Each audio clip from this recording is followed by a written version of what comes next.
What is going on, everybody? How is everybody doing today? Welcome back here today to another extra SROS video. Last video, I talked about the Eastern Conference, kind of their landscape, their playoffs outlook. And today, I'm going to be doing the same for the Western Conference because you guys seem to enjoy that video, and I'll address the elephant in the room. Yeah, I shaved. It's actually hilarious.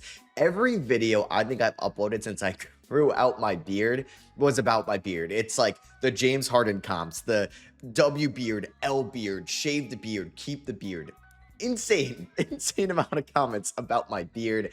I was like, you know what, I'm gonna give it a shot. I can grow facial hair pretty quickly, so I was like, I'm not gonna shave for 3 to 4 weeks. I do that, and then honestly I was just like, it was getting too long. Sorry if you heard my computer go off right there. So I was like, you know what, let me try to trim it. And I'm like, if I mess up trimming it and just like using a guard, I'm shaving the whole thing off. Messed up, as you could tell, looked dumb, shaved it. So maybe I'll grow it back, maybe I won't. I was definitely shaving it before the summer, but maybe I'm gonna end up doing it a month or two early. My fiance, I don't think she liked the beard too much, but I actually didn't mind it. I don't know if I'm gonna end up keeping it or bringing it back at one point. Maybe I will. So let's get into something you guys actually want to hear me talk about, not my beard. The Western Conference. So the Western Conference is definitely different than the Eastern Conference. Now, unlike other years, the West is not as strong top to bottom as the Eastern Conference, because a lot of what I was talking about in the Eastern Conference video was this spot here, the 5-seeded Raptors, basically down to the 10-seeded Hornets. And how like close these teams are. There's a 3.5 game difference between these. I talked about who I liked maybe in the playoffs, who I didn't like in the playoffs. The Magic just lost by, I don't even know what the score was. It was like by 50. They went on like a 36-0 run, Toronto, against them. I tweeted out like, are we going to see a Taylor Jenkins, Mike Malone 2.0 in Orlando? Probably not at this point. I don't think Jeff Weltman's going to do that. Miami just lost to Indiana. Charlotte beats New York and then loses to New York, or excuse me, Philly and Boston. Philly beats Charlotte. They just beat, who did they just beat? Chicago as well. So like teams are going up, teams are going down. You can see the Florida teams are 3. Okay, why am I talking about the East? Sorry, let me get to the West. So let's talk about the West here at hand. I know we're like 2 minutes into this video. It's 2 teams at the top. Then there's like a coin flip. I call them the coin flips this year. I feel like you never know which like side of them you're going to get every single night from 3 to 6. You have honestly the feisty teams that are not going to be a fun round 1 opponent. I think it's 7 and 8, and then it's just like happy to be here, not happy to be here at 9 and 10. So we'll start off at the bottom because I don't think I'm going to talk about them too much. The Golden State Warriors at 10, they're 36 and 39. It's hard to take them seriously whatsoever ever since Jimmy Butler tore his ACL. The idea of Kristaps and Jimmy playing together alongside Steph and Draymond actually intrigues me a whole lot.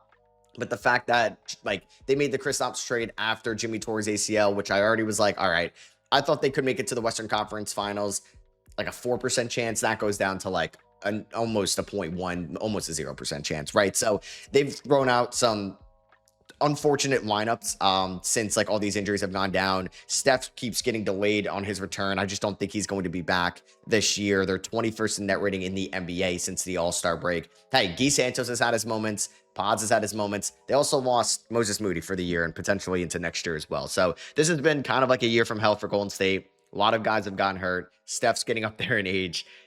I mean, I think they're better off praying that they're the Dallas Mavericks 2.0. Like if this team got a Peterson, DeBonsa, or Boozer, like holy shit. But the odds of that are very low. I don't know what the NBA wants the outcome of the lottery to be, because if it's like a Mavericks 2.0, I mean, the imbalance in the league is going to be crazy if like one of the bottom teams outside of Indiana does not add up. I mean, Utah's going to be better next year. Washington should be better. Indiana's obviously going to be better. Like if Sacramento, Brooklyn, maybe Chicago, maybe Dallas doesn't walk out with a top pick, or Memphis, like they're going to be bad maybe again next year. It's just like Atlanta's going to be fine next year and they're going to get a top 10 pick going forward. So yeah, Portland, I think they're happy to be here. It's been kind of unfortunate this year for Portland with all their injuries. I feel like we didn't get a super long period of time with everybody healthy.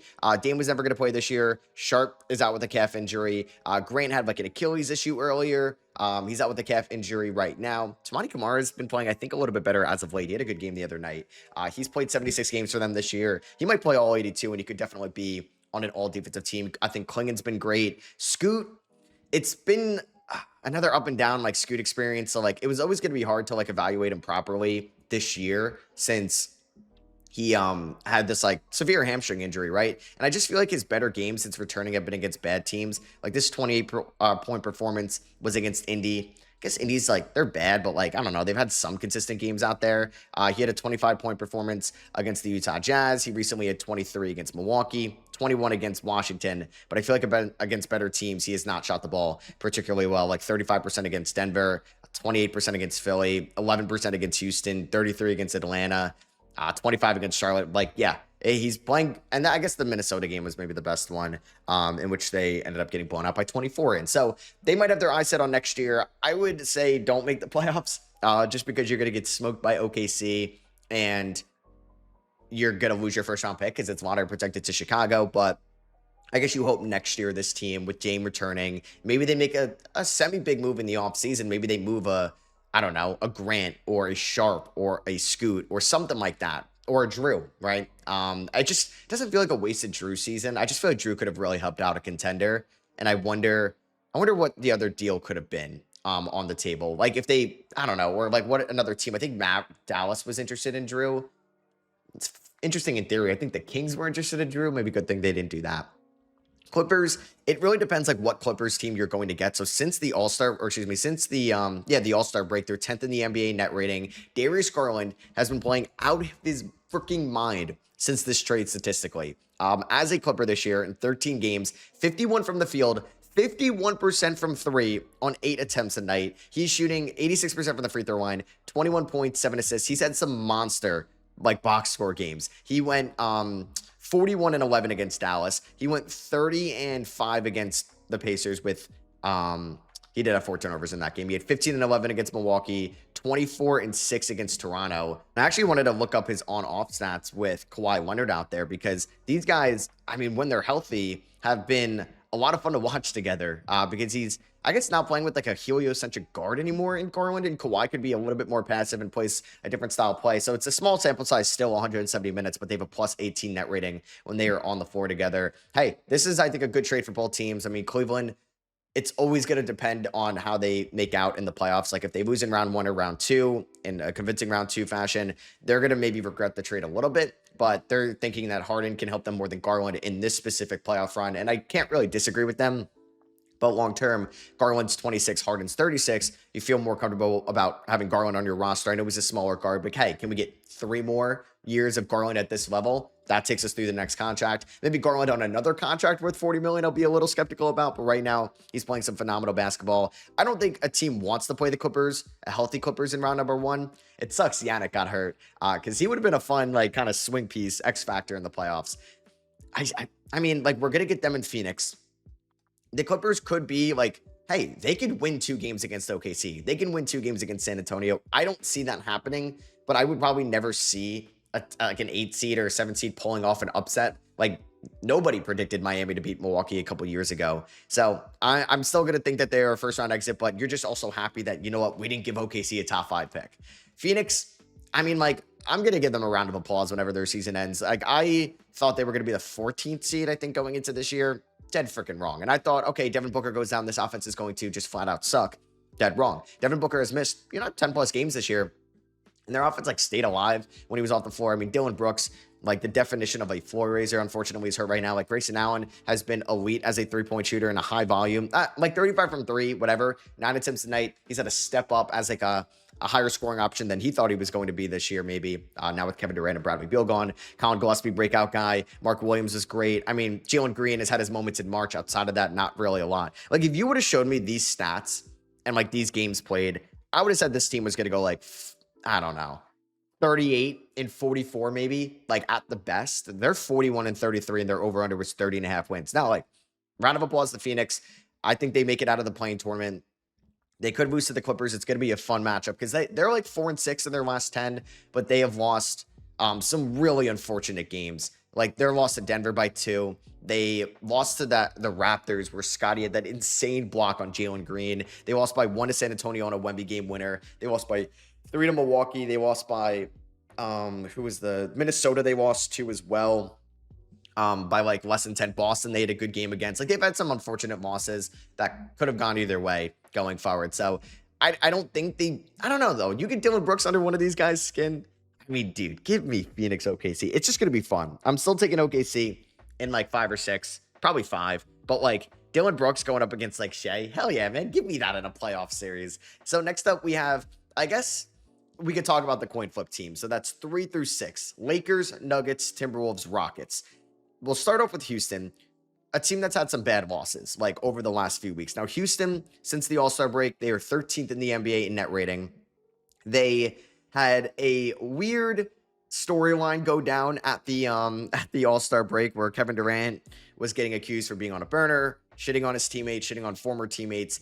That has been, I think, denied by his camp. Now, he was never going to say, yes, that was me, unless there's like cold, hard, like evidence that it was Kevin Durant 1000%. So like, they're always going to deny it if it was him or if it wasn't him.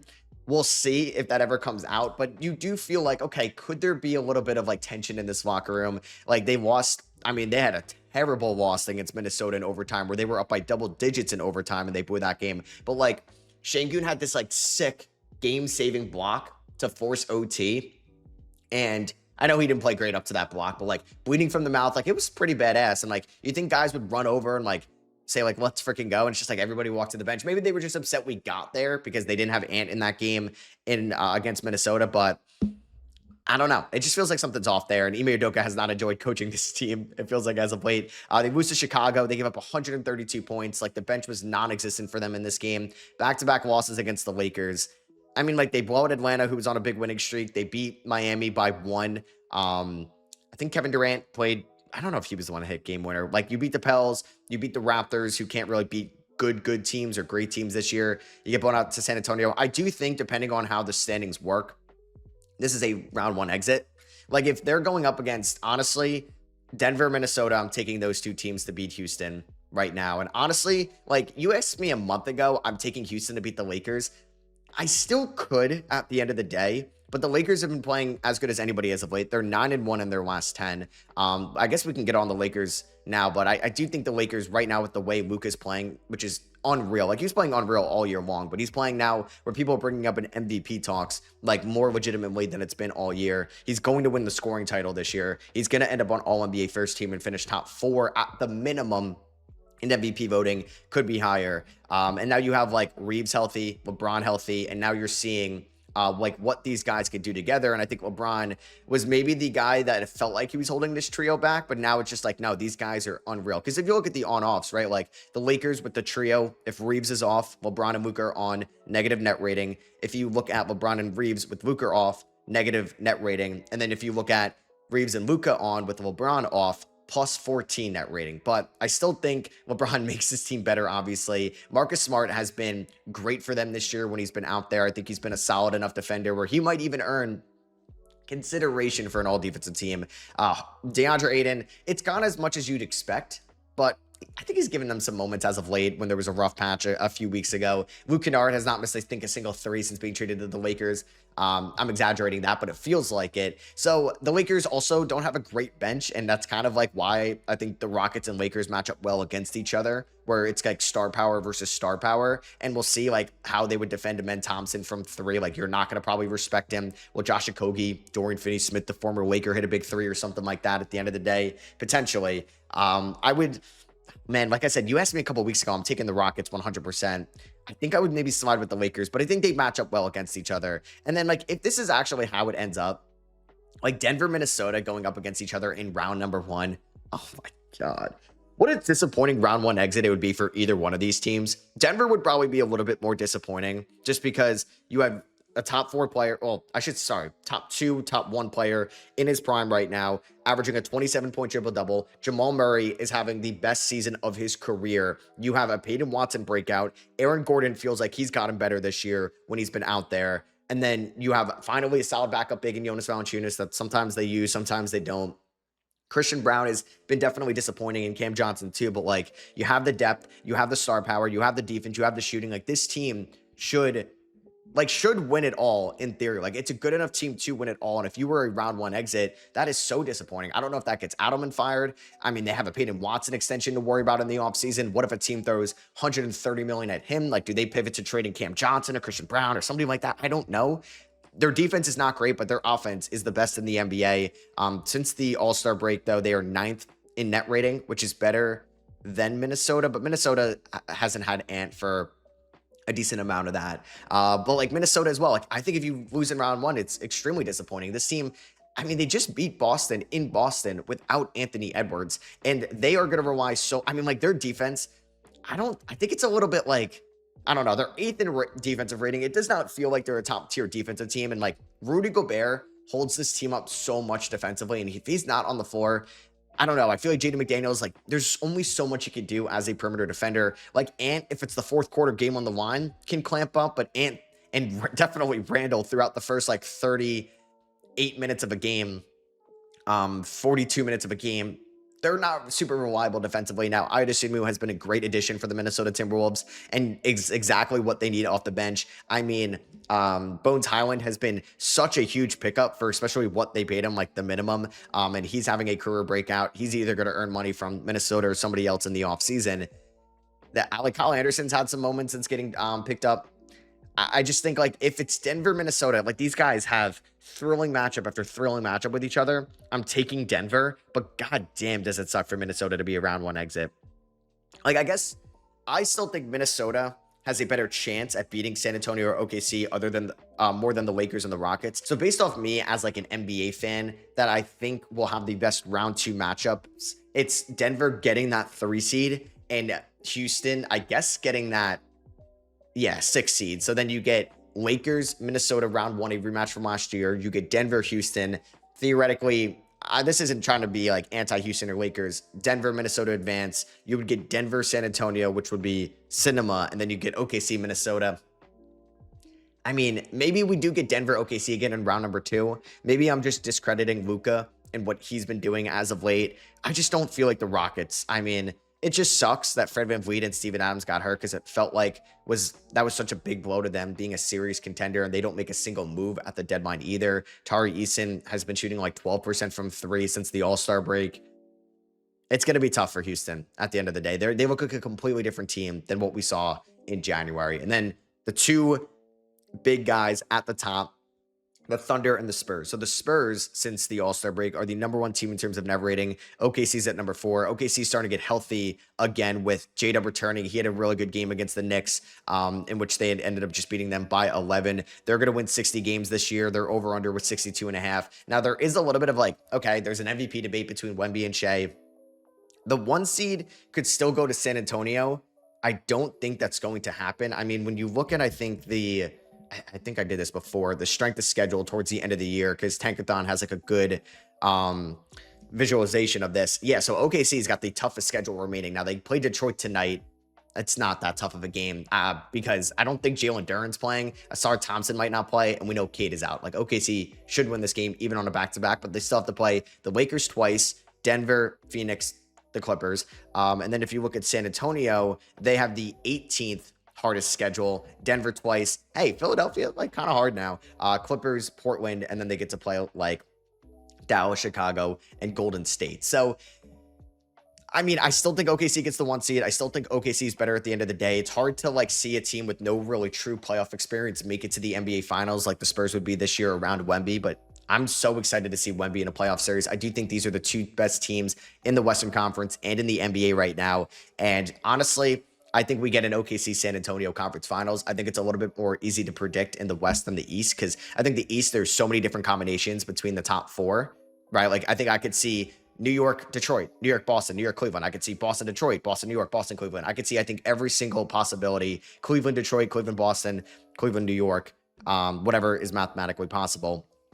I think in the West, I don't know, like Denver just has had some bad games as of late, even that they've gotten like relatively healthy. And I know they're still getting like Watson ramped up again and Aaron Gordon ramped up again. It was just like they have to beat Utah by 6. Utah, like, let me list out. Elijah Harkless played 41 minutes in this game. John Conchar played 30 minutes. Kennedy Chandler, Tennessee legend, 29 minutes. Bez Bang played 18 minutes in this game, and they had to win by 6. I just don't. And Peyton Watson played. Aaron Gordon played in this game as well. Like, Cameron Johnson and Christian Brown have been disappointing. Like I said, I don't know if this comes back on coaching. And I didn't even mention Tim Hardaway Jr. earlier as well, who's been such a good signing for them as a 6th man. Like, they beat Dallas by 7. Dallas has been kind of tanking. They beat Phoenix by 2. Good win. I mean, they are on, what's their winning streak right now? They're on a 6-game winning streak. Like, I don't want to discredit a team on a 6-game winning streak ever. But like their loss against Memphis was so bad. I mean, their OT loss against the Lakers was unfortunate. Like the Reeves, I mean, like 9 times out of 10 that doesn't happen. It's a luck thing at the end of the day. But Reeves made a phenomenal shot off the rebound. They get blown up by the Knicks. They lose to Minnesota. I mean, like these are the tough teams. They're gonna have to play. They lose to OKC by 3, in which Shea hit some like incredible shots towards the end of the stretch. I don't know. Denver was my preseason pick. I still think it's going to be. I still like Denver the most out of the Lakers, Timberwolves, and Rockets. I mean, Denver could beat San Antonio in round 2, and it's shades of 2024 OKC, right? Where they were new into the playoffs, but they were a 1 seed. They lose to Dallas in 6. But hey, a year later, they get better, and they kind of address their weaknesses in the offseason, picking up Hartenstein, trading for Caruso. I think Denver needs to get that 3 seed, because if Denver is the 4 seed, oh boy, like you're playing OKC, who matches up so well against you in round 2. That might be another round 2 exit for the 3rd year in a row. Denver really needs to get that 1 seed, or excuse me, that 3 seed to get San Antonio in round 2. Or if they are the 4 seed, they better hope San Antonio gets the 1 seed. They have the 2nd hardest schedule remaining, and they got 2 more against San Antonio, because I think the one time they played, they barely won. Because, and also when we didn't play, they had some comeback here. So it's going to be very fun to see how the rest of the Western Conference shapes out. Let me know, OKC or San Antonio, which one you like the most. If it's not OKC, do you like Denver more than San Antonio? Maybe your favorite of the coin flip teams that I've said, Lakers, Denver, Minnesota, Rockets. You don't know which one you're going to get. Do you think Phoenix or LA could make a realistic upset in the playoffs? Portland and Golden State kind of chalking up for next year. No disrespect to either of those teams, just the circumstances going on. And then, yeah, you got your 5. I guess I should say 4 tanking teams of Memphis, Dallas, Utah, and Sacramento, because New Orleans is trying to win since they don't own their draft pick. So I hope you guys enjoyed. Drop a thumbs up if you did, and I'll catch you on the next one. Peace.